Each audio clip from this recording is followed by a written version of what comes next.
Our next storyteller is originally from the East Coast. She is from a showbiz family. She decided to become a psychotherapist in order to deal with her crazy upbringing. Currently, she has a private practice in Hollywood and treats individuals, couples, and families. She's an addiction specialist who sees a lot of people in the entertainment industry. I wonder why. She recently acted in a film by Roxy Sorkin, where she played an outrageous, over-the-top grandma to Iris Apatow. Not a stretch. She's very excited to be performing at Tell It Again. She was here many, many years ago, and we're excited to have her here again. Please welcome the fabulous Michelle Weber.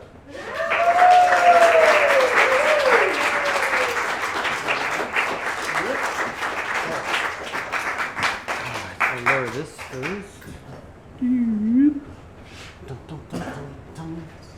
He's a doll. You're a doll. Look at you. All right. Is that Okay, good? I think so. Let's see. Yep, Yep. perfect. Okay, I'm going to give you this Yes. because it just falls anywhere. I might steal this. Hi. I'm so happy to be here. So, come with me as I whisk you back to the 70s, a time full of hope and horror, community and combat, peasant blouses and polyester leisure suits. We're inside the auditorium of the Unitarian Church in New Haven, Connecticut. I'm at the lectern observing a sea of 75 women. They are black and white, Asian, Latino, and all combinations therein. They were thin and plump, tall and tiny, funny and alarming, timid and tenacious, gay and straight, and they were angry and determined to try to halt the rampant injustices that were swirling around them on a daily basis. We became known as the New Haven Women's Liberation Movement. In the 70s, our goal was to make love, not war. I was wearing my go-to garb of army fatigues and work boots, designer army fatigues, with my hair looking like black feminist activist Angela Davis. The issues we tackled were safe and legal abortions, equal pay for equal work, gay rights, minority rights. We organized the Secretaries' Union at Yale, and we flooded the streets of Manhattan marching against the Vietnam War. We did guerrilla theater throughout the streets of New Haven. I had a little daughter. She was the apple of my eye. I still do have a daughter. This is not about something horrible happening to my daughter, but something almost horrible happening to me. When my daughter was little, she was in daycare while I was trying to keep society from toppling, and it worked for a few minutes.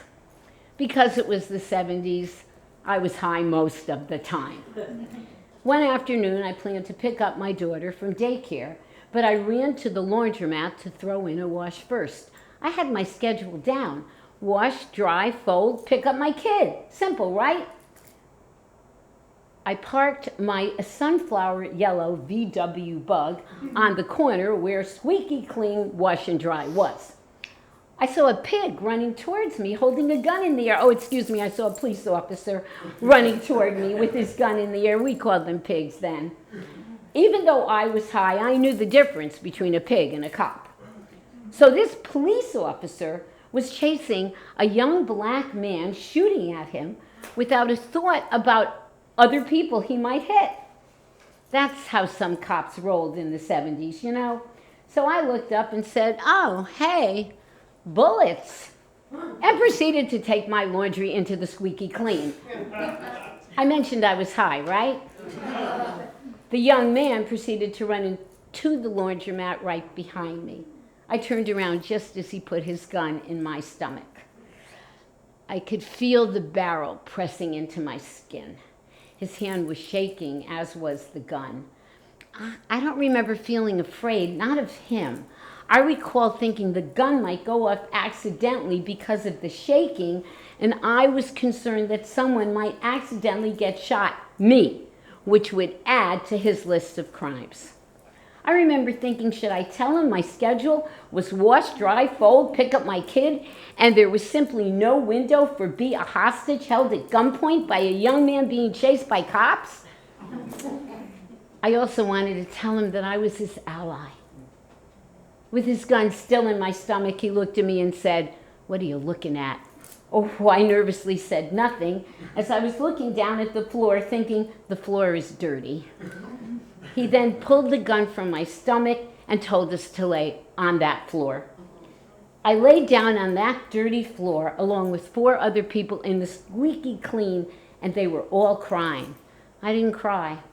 I didn't have the chance to detail my political accomplishments to him, but I felt certain that had he known I fight for minority rights, he would know that I was on his side. Why, you might ask, was I on the gunman's side? Because he was young, very young, black, and very scared. All I could see when I looked at him were the circumstances that brought him to this moment. I'm sure that was partially due to the premium quality grass I smoked moments before. But the fact was that I had seen too many young black men brutalized by the police, and I didn't see myself as the victim in that moment. I lived in the protection of white privilege. I had a gun held to my belly once in my life. I have no doubt he feared being killed every day he walked out his front door.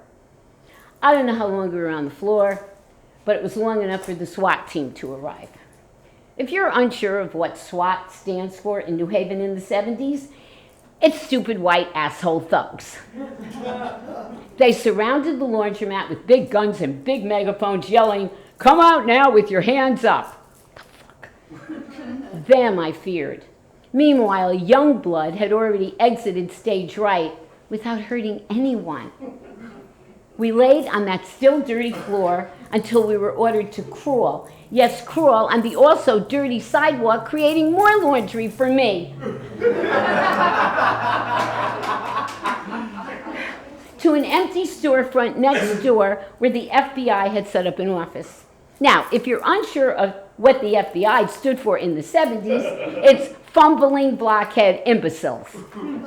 I learned from one of those freshly shorn robots in a charcoal-colored suit that the kid had been part of a group that had robbed a bank, and instead of running out of the city, they ran in the wrong direction into the city. I was so bummed that they didn't get away with the robbery. Why, you might ask, was I bummed that he didn't get away with the robbery? Well, from where I sat, banks were Goliath, who took advantage of the impoverished and minorities, to which I assume our antagonists belonged, trampling them as if they were little more than weeds and waste. I was going to David that Goliath. Additionally, I was dealing with an unpaid student loan, and I didn't like the bank's attitude when I refused to pay. Rude. Needless to say, I didn't cooperate with the imbeciles that day, which led to a phone call several days later informing me they were coming to my house to question me. I told my best friend Terry, and we knew what to do.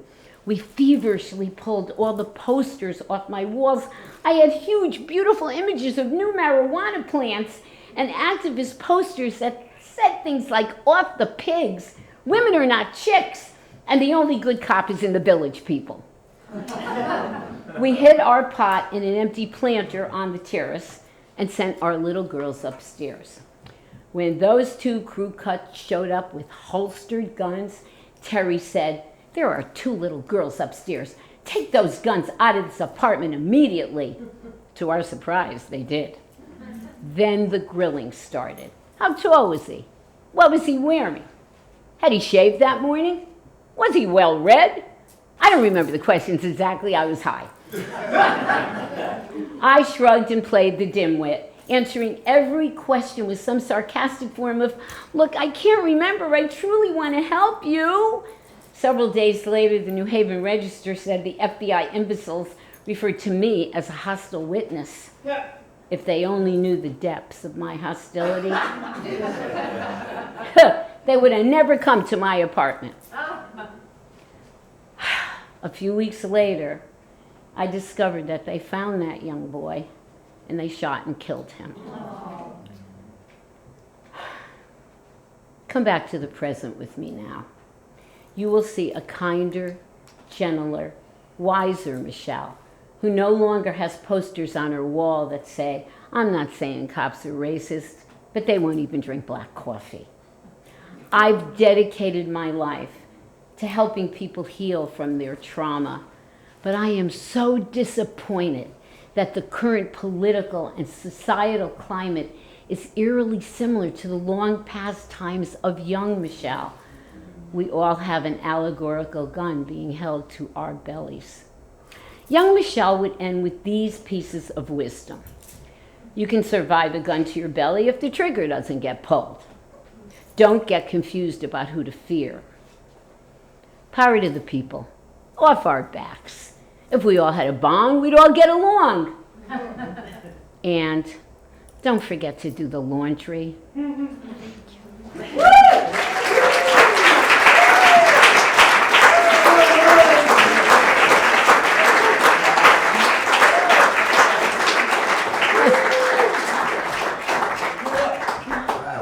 Thank you. Oh my God, that was so wonderful. So glad you survived. I did. Yay, Michelle. Yay.